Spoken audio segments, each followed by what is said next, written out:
BBC Radio Scotland. Listen on BBC Sounds.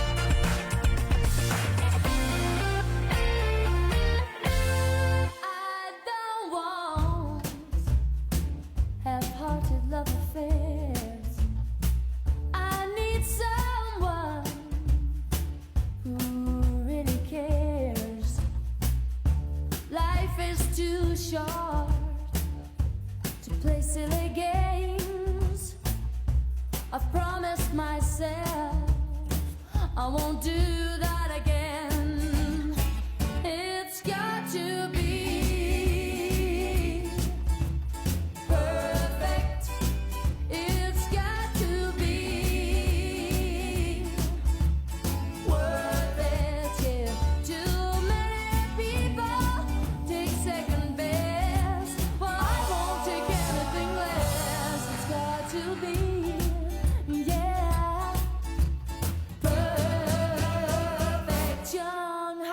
Foolish, they make such mistakes. They're much too eager to give their love away. Well, I have been foolish too many times. Now I'm determined I'm gonna get it right. It's got to be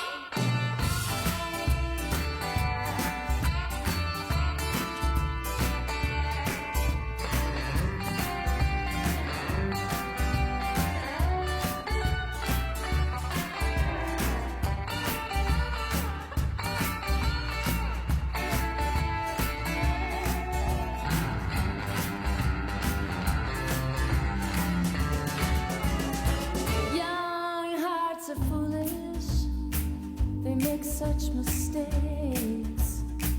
They're much too eager to give their love away.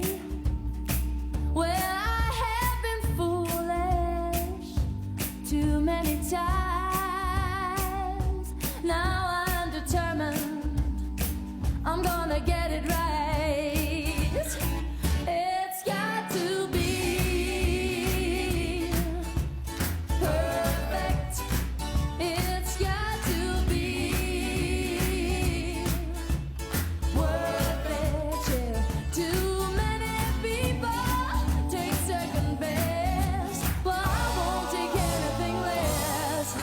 to be, yeah, perfect.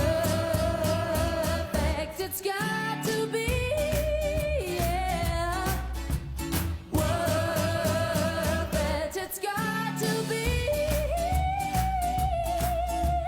perfect.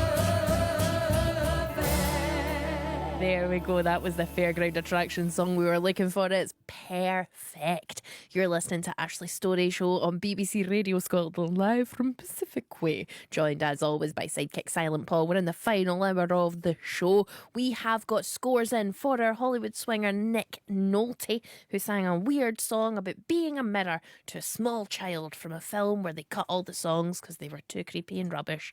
I enjoyed it thoroughly. Mrs. Harris says, Swinger, that was cute. I enjoyed it very much. 89 Kenny Rogers roasters from Mrs. Harris. Big Bad Dave in Cumbria says, hi Ashley and Paul, Nick Nolte is only 82, so you can change your score a bit, Ashley. I will lower it from an 85 to an 82. So he is, sorry. But it's only an 8.2 from Big Bad Dave in Cumbria. Thank you so much for getting in touch, Big Bad Dave. We're always happy to hear from you. Jane Jones again, she said it wasn't that bad, and I agree with her. I don't think it was that bad. Sue in Dingwall says, hi Ashley and Paul, Nick Nolte's singing skills are only matched by his skills in turning down film roles as detailed by Paul. Pure rubbish. The song was creepy, not cookie. I'm sure Nick's a lovely guy, but I can only give him 4 Kenny Rogers roasters, and that's just for showing up. It was just horrible, says Sue in Dingwall. So in Dingwall, that's so harsh. That's so harsh. Joanna in Aberdeen said, can you play songs for me? She's asked for yes, going for the one.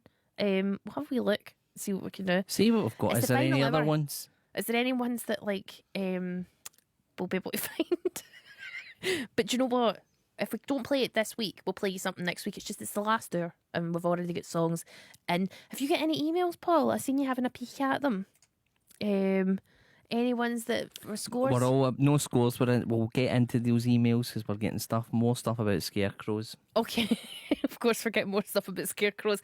And on Twitter, Annie and Polly give 100 Kenny Rogers roasters to Nick Nolte, but 100 10. for that? Yep, Dorian 95 Kenny Rogers roasters, Spin 85 Kenny Rogers roasters for that performance. Well sounded. Francisco Flamingo gives 69 Kenny Rogers roasters for Nick Nolte, and Simon gives 68 Kenny Rogers roasters for Nick Nolte, who says it was just above average. This has Paul now flinging himself on the desk in shock. Sometimes I like being a troll and I'm like, right, this is one. Everybody will hate this one. And it's an interesting actor. One of the greatest to ever pull on the boots or whatever you wear when you're on the stage. And Salopets. people are... Is that even a thing, or did I make that word? I've never heard it, so I'll give you the benefit of the doubt. But people seem to be liking it. Well, here's some people who didn't. Alan Mark says, Nick Nolte sounded like a cross between Silent Paul and Kermit. 12 Kenny Rogers roasters. NBA fan says 0 for Nick Nolte's song. It does sound like something off the Barney the Dinosaur. That movie, I'll Do Anything, was supposed to have music by Prince. For your information. Whew, did Prince write that song? Because that would explain why He it's didn't write catchy. that one. There was other ones that he did write, and then I think they just dropped all of it, and I think he reused some of the music in a later album. Big Scott says, I know I'm a bad singer, but Nick Nolte is worse than me. Maybe no. I don't think that he enjoyed that very much at all. And Pedro McPherson's got in touch and says, I've just seen you on BBC Scotland tonight on Grown Up Scottish, which you can watch again if you want to see me look like a sweaty ham and talk about Grown Up Scottish. I thought that was from Nick Nolte and I got so excited, but that's just the subject of the email. It's from Jay in Oregon. It says, Hello, Ashley and Silent Paul. When you mentioned Nick Nolte, I wondered why I had never heard a song he recorded. Now I know. No score, because some things are best forgotten. Let's just put it behind us. What are you talking about, Jay in Oregon? It's a beautiful song. It deserves a... I swear you will be singing it in about a week's time. You're going to be in a car, and then all of a sudden you're going to start going, be my mirror, be like me, easier than ABC. And people are going to be like, hey, friend Jay in Oregon, as we're driving along the highway, what's that song you keep singing there, buddy? What's that song? Because that's what your friend sounds like. Hey, Jay, Why are you doing them dirty like that? what's that song you're playing there, Jay? Sounds like a great song. And then you can be like, oh, it's a Nick Nolte number. Because it is, and it's great. And I feel like we're all just judging it too soon. It's like Crocs. People judged them too soon, and then they took off. Other ugly shoes are available. It's Get like in when touch. you take up smoking. Yeah, you don't like it right away. No, and then you're addicted, and you still hate it, but you can't stop. And then to get off Nick Nolte, you'll need to find an alternative like Gary Busey, Nicotine. Ron Perlman, or any of the other guys with big heads and wide mouths. Who all look alike to me in Hollywood. Get in touch via text 80295. Who do you think looks like Nick Nolte? Right, Paul, you were talking about festivals you'd like to go to, and one Or of the events, things yeah. is like a regatta. No, what? Forgot the word. A And then regatta? now, as I started saying it, do you know what word that first came out my head? Ratatouille, and I was like, nope, that's a film about a rat I who would lives like in to a go hat. to Ratatouille as well. But you want to go to a Would regatta? you eat food that a rat cooked? Paul, I can't even be in the same room as rodents. No. I would have. I filmed Ratatouille would have ended with me killing Ratatouille. I filmed an animal show once, and I was in someone's house, and they had like 6 rats, and they were massive, and they were like climbing all over them, and they were all in the house. And do you know how hard it is when you are terrified of things like that to keep a straight face, but also film them whilst they are like centimetres away from you. When I was a little girl, because it's disgusting, when I was a little girl, my cousins from London came to live with us in my granddad's house. I had a cat, they had mice. My cat clearly ate their mice. One of the mice survived, and my cousin Alistair, who was like a cockney, like orphan, so it sounded like, grabbed his mouse, came into my room and held it to my face and went, "He's missing his friend," and moved the mouse's mouth and went, "Call on your little friend." It's the most upsetting thing I've ever seen. Meanwhile, my fat cat sat there like, "I've ate the mouse," and I knew he had. He had that look in his eye. Anyway, get in touch via text 80295. Do Took you a have dark rodents? turn. I just wanted to do a segue about watching boats sail, and it took a dark turn into the death of mice. It's kind of like Mrs. Frisbee and the rats in him. Anyway, here's Rod Stewart with sailing.